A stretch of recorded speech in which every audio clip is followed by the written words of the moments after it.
ng bise na ipawalang bisa ang ika-4 na impeachment complaint dahil lumabag-anya ito sa one-year bar rule. May unang balita si Tina Panganiban Perez.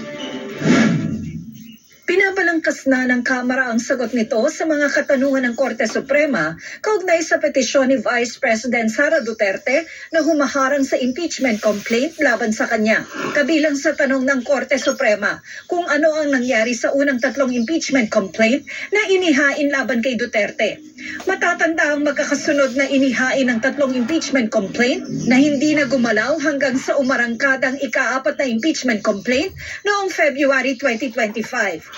Sabi ni Manila Representative Joel Chua, isa sa House Impeachment Prosecutors, sinunod daw ng Kamara ang konstitusyon, ang rules on impeachment at mga dating desisyon ng Korte Suprema, lalo na sa one-year bar rule na nagbabawal sa mahigit isang initiated impeachment complaint sa isang impeachable official sa loob ng 1 taon.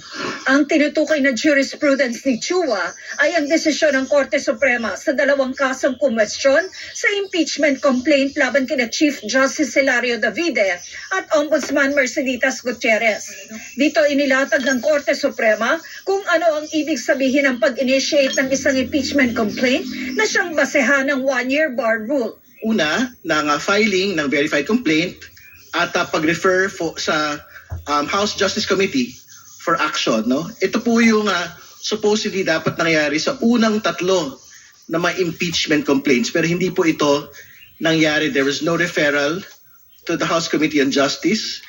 But the 4th impeachment complaint, at isa po ito doon sa mga requirements din po ng Francisco at ng Gutierrez, ay yung pagkakaroon po ng 1/3 filing ng House members to the House Secretary General. Ito po yung nangyari sa 4th impeachment complaint. Umaasa si impeachment prosecutor Joel Chua na mapagdedesisyonan nito ng Korte Suprema sa lalong madaling panahon para hindi na rin anya ito magamit para lalo pang patagalin ang impeachment proceedings.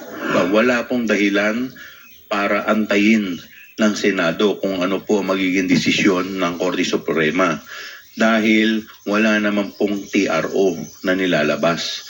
So sa ngayon, dapat po mag-proceed pa rin po ang trial hanggat hindi po ito pinapahinto ng Korte Suprema. Sa delay po na nangyayari sa Senado, parang aabot na rin tayo sa one-year bar rule.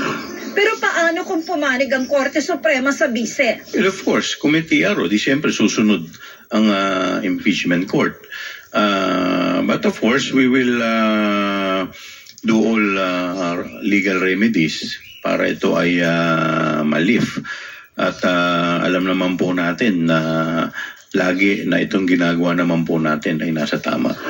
Ang articles of impeachment, pwede naman daw ihain ulit matapos ang one-year bar. Wala namang violation eh. Ang pinagbabawal lamang is yung period. So pwede, as is. Yes. Ito ang unang balita. Tina Panganiban Perez para sa GMA Integrated News.